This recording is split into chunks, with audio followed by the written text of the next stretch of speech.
ওসমান হাদি নামের বন্ধুটার সাথে কোনোদিন মোলাকাত হয় নাই। ও আল্লাহ, কিন্তু একটা পশু কেউ যদি আক্রমণ করে পশুর উপরে সহ্য করা যায় না, আর সেখানে একটা তাজা প্রাণ চলে যাবে। আয় আল্লাহ, এটা অন্তরকে মানানো যায় না।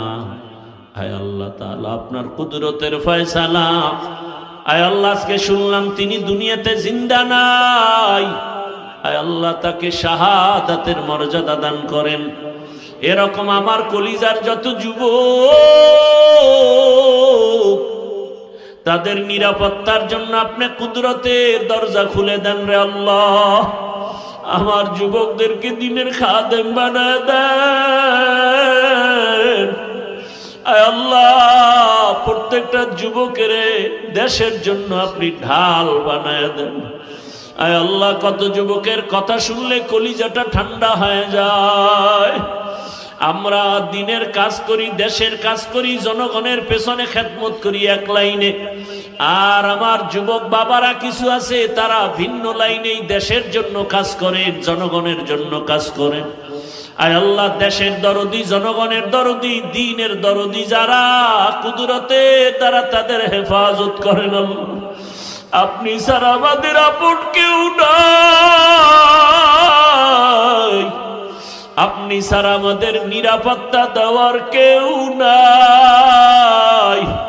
হায় আল্লাহ, ফেরেশতার দ্বারা নিরাপত্তার ব্যবস্থা করে দেন আল্লাহ।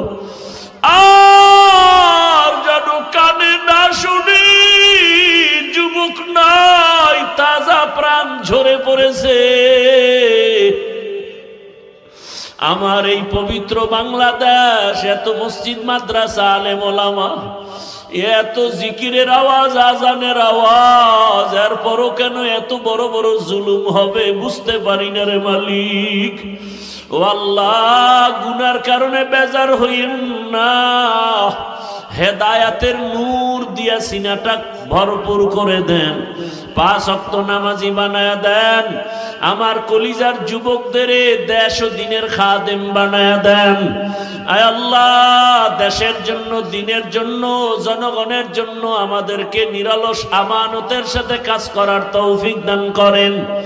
আয় আল্লাহ, সামনে নির্বাচনের এক মহড়া, যার দ্বারা দেশের উপকার হবে, জনগণের উপকার হবে, ইসলামের উপকার হবে, তাকেই বিজয় দান করেন আল্লাহ।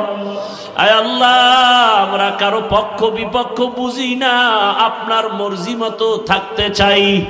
আয় আল্লাহ, ইসলামের লাইনে চলতে চাই। যারা বুঝে না